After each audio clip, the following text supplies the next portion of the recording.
felt so good, it felt so right. You bring the sun on cloudy days, all the birds sing your praise. It's your face, your laugh, the way you hear music and the way you dance, but it's your soul that sings to me. I'm here to hold your heart, it's the sweetest gift that I will not drop, and I promise to always stay true. Yeah, I love you so. I love you so. If you love fried chicken, raise your hand. I'm raising my hand. I think fried chicken is probably my most favorite food, and a chicken wing I especially love. Look how good these are. Let me show you how I made them. I am almost to the end of this, well I am now, of this Kentucky Colonel seasoned flour. So I used what I had, and I added a little bit more flour to it, and I decided that I was going to take this, it was a 6-pack of chicken wings, pour a little bit of milk over it, and let that kind of get it so the seasonings would really adhere. So I put the milk over it, and then I pulled out these spices from my spice cabinet, and I'm just going to get this all doctored up so it's going to have really, really good flavor. So one hand holding the chicken, the other hand using my other hand for the spices here. So I went in with some Spanish paprika, the salt, pepper, garlic blend, and then I used some onion powder. And then I just put the wing, of course, into the bag, give it a good shake, did that to each and every one of them, and then I have my oil here in my cast iron, and I got it pretty good and hot before I added this chicken in, and then I just let it stay on that side until I knew it had a good coat on there, a good crisp forming before I turned it over. Now, of course you hear don't crowd your pan, but I am a pan crowder, so I just wanted to get all 6 of these into this pan so they could all fry together. So yeah, a while back Kroger had buy one, get one free on these, and I just decided chicken wings it is. And honestly, I don't know why I don't fry chicken more often, or even bake chicken wings or something like that. Now we do the little, like the hot wing style wings, but these whole wings like this, just so good. So got these all nestled in there real close, like they love each other. And then I have this little splatter guard that kind of helps from grease splattering everywhere when you're frying. Okay, look at that. So I am going to get these all turned over, and these actually did not take long at all. I used my meat thermometer to make sure that they were done to the correct temperature, and it just didn't take long at all, and I could just rave and rave and rave about these. That's how amazingly delicious they were. I'm already ready to make them again.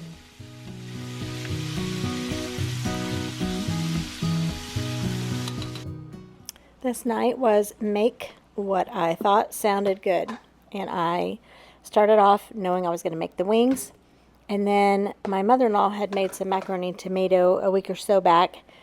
It was so good. James loves these so much, and I only make macaroni and tomato maybe a couple times a year.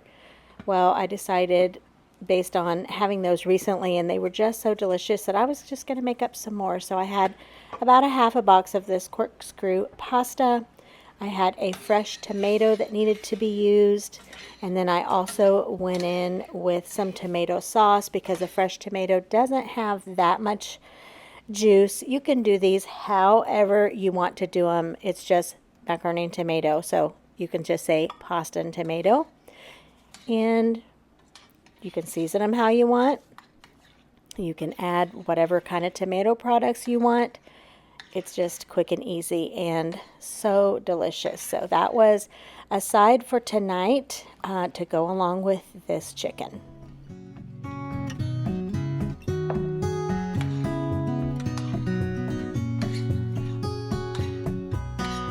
I recently got this picked sweet brand of the breaded okra, and I think it was labeled there for the air fryer, but I had this chicken fat that I just fried the chicken in. So I decided that I was going to pan fry these. And of course, they're going to taste delicious. Probably, truth be told, better than the air fryer, just not as healthy. And then I also baked up a pan of cornbread. I've showed cornbread on my channel a lot of times. So here's my plate. Had to add a slice of onion to it. Put some hot sauce on my chicken wings. I can't even say how good this was. This is Southern country cooking at its finest, and we loved every minute of it. Now let's switch gears. No more Southern food, at least for the next day. I actually was home for dinner, just me this evening, because James had a business meeting. So I decided had gone to Walmart that day, and I picked up the naan bread and decided I was just going to make myself a little barbecue chicken naan bread pizza. So I put a little barbecue down on the bottom, and this is some barbecue chicken that I had in the refrigerator. This recipe is coming up, and let me tell you, it did not disappoint with a homemade barbecue sauce. It cooked in the crock pot, so be looking for that one. So I decided that was kind of what inspired this meal. So I got this barbecue chicken shredded, and I'm going to start making this naan bread pizza.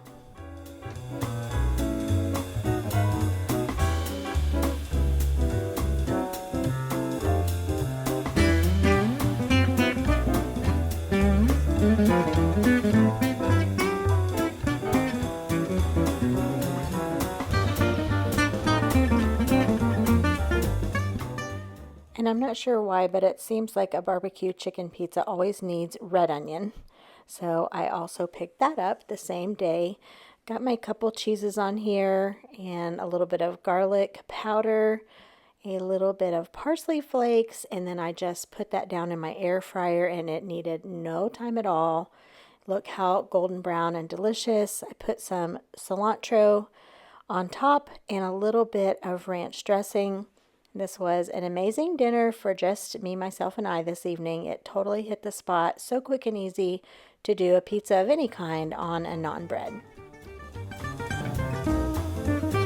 Okay, now I'm going to show you a couple things that I took to a family reunion.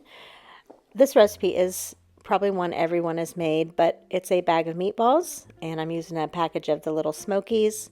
You use some grape jelly or whatever jelly you want, and a jar of chili sauce. Such few ingredients to make such a wonderful, flavorful, easy meal that cooks in the crock pot. You can also cook it on the stove, or you can bake these in the oven. Super versatile, super easy, and flavorful would be the best way to describe this. So I absolutely love these. A lot of people just choose to do these around holiday time, and that's great too. But these are good anytime. They're great for a family reunion or anything in between. They're great for, getting together with friends. Maybe you're getting together to play games or watch a game or something like that. You just can't go wrong here. So all you do basically is put all of that in the crock pot, and the crock pot does the job. So these were one thing that I took to the reunion, and I'm going to show you at the end of the video the second thing.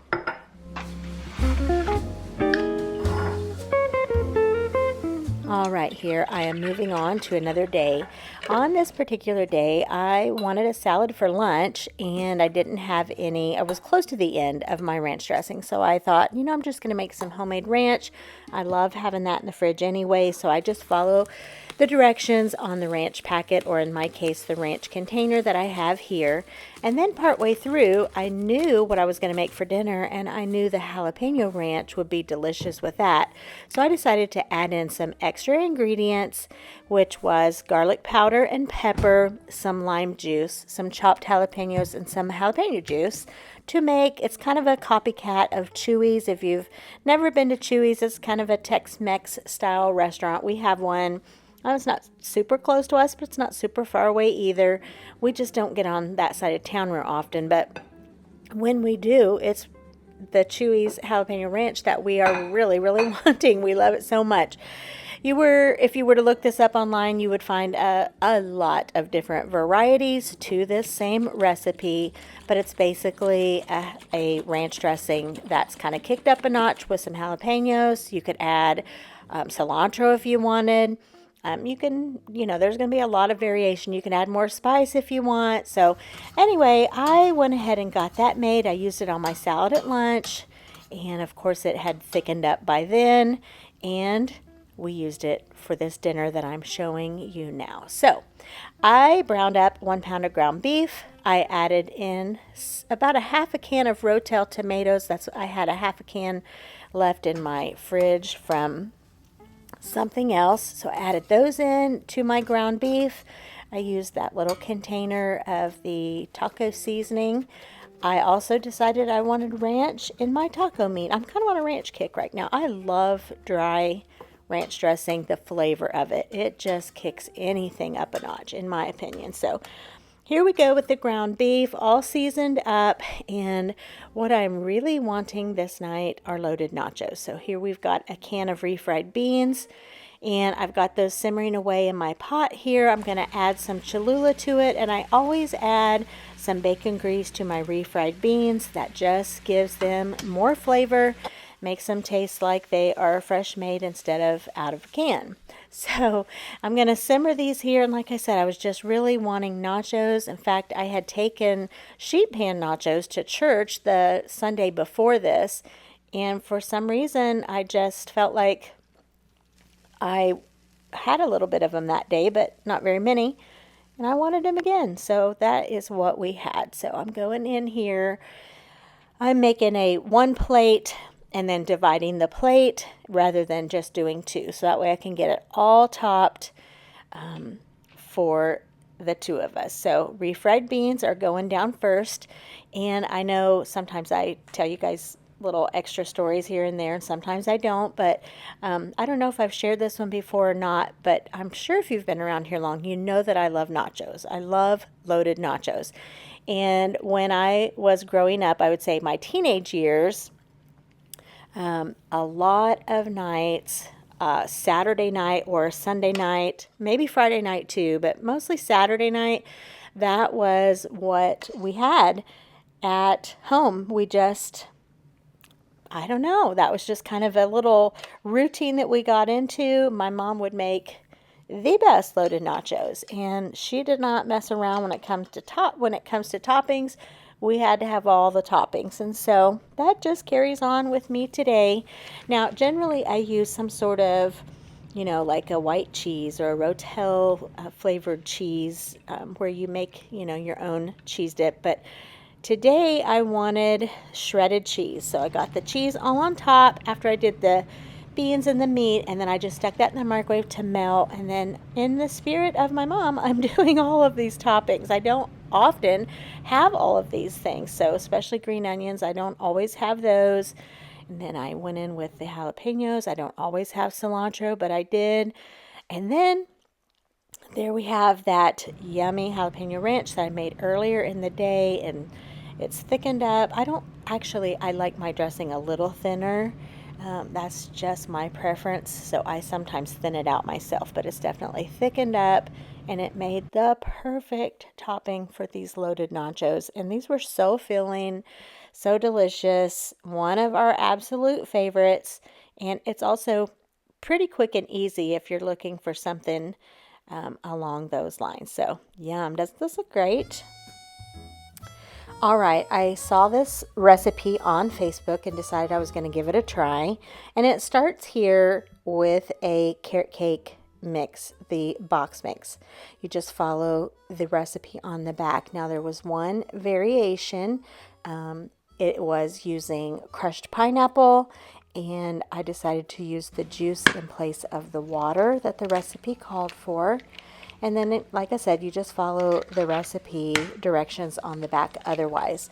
Now, anytime I find a new recipe, I cross-reference, I guess. I pull it up, maybe on another format, say Pinterest or something else, And then I just look at a few different recipes and I see, you know, if there's variations between the two, what I might like better, maybe ingredients that I might have or do not have. However, okay, so this one is called, what's it called? It's called Caramel Carrot Poke Cake. So like I said, box directions. One recipe that I saw had mentioned using pineapple. I had pineapple in the fridge that could be used, so I decided to go for that. And then, of course, once this is baked, then you poke all the holes in it, as you do with any poke cake. So then what you pour down inside of this is where it got a little interesting, I guess.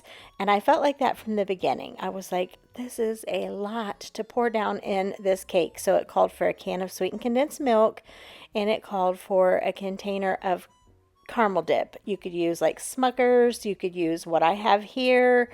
You just needed some caramel dip, like 12 ounces or so.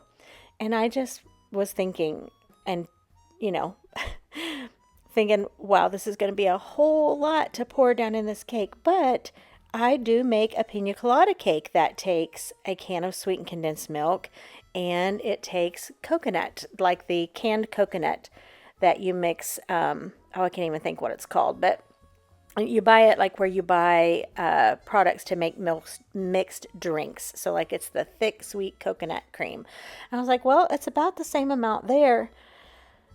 I should have listened to my gut and just used about half of this. So everyone's taste is different. Everybody likes different things. So you may make this exactly like the recipe. You may have already made this. This recipe is floating around and loved it. But just from, and I took this to the reunion. This is the second thing that I took to the reunion. And there was probably about half of it gone, and several people told me they really enjoyed it. I'll just say for me personally, it was just too much. It was too sweet. It was too heavy and moist, and it was just too much for me. Now you can see that this cake is just soaking this all in. But if I were to make this again, in theory, I love this idea. Obviously, I wouldn't have picked it to make, but I would use half of this to pour down inside. Half of the caramel, half of the sweetened condensed milk. And then you have a half a thing of sweetened condensed milk and a half a thing of caramel to figure out what to do with, which just wouldn't be bad with the caramel. You just use it for your apples or whatever. But I just felt like it was a little too much. I don't know. So leave me a comment down below if you have made this or what you think about it. I just, like I said, for me, it was just a little overload on the sweet side. So, okay, let me show you real quick the toppings. The recipe called for a homemade icing made with cream cheese. So it was the cream cheese, vanilla, powdered sugar. The icing was so delicious. I could just had the icing and been completely happy. But yeah, so I made the icing up using my stand mixer. And again, like I said, I'll have this recipe. I cross-reference, like I said, with several, but I'll have a recipe or two linked below in case you want to give this one a try. But I got this all topped with the homemade icing, and then it called for toffee bits for the final topping. All right, and before I sign off, I have a really special visitor. Time for the joke of the day! Yes, you heard me. It's the time for the joke of the day, viewers. I see you.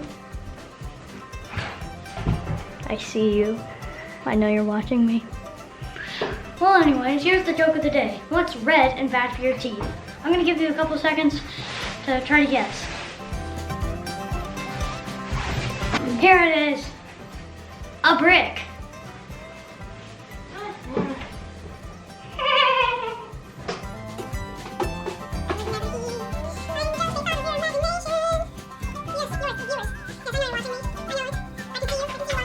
I pulled a wallet out of my top hat. Bah. I hope you did enjoy it. I hope that maybe you are leaving a little bit hungry and that you will add some of these things to your meal plan. If it just helps one person maybe find something new or think of something they haven't thought of or at least had in a while that makes your meal planning or your cooking up dinners for next week a little bit easier, then that's what I want and that's what would make me happy. I hope that you guys got some inspiration. So I hope you also have a wonderful week coming. Thanks for watching. I'll see you next time. Good Lord willing, and the creek don't rise. Take care. Bye, everybody.